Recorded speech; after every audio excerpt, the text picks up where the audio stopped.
My name is Steve, Steve A, and I'm on the Blizzard Rustler.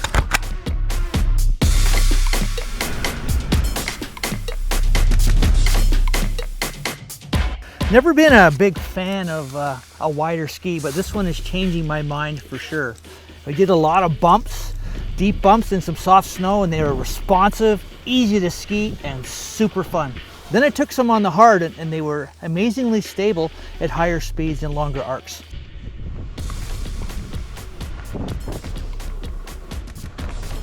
Loved them. They're changing my mind about wide skis.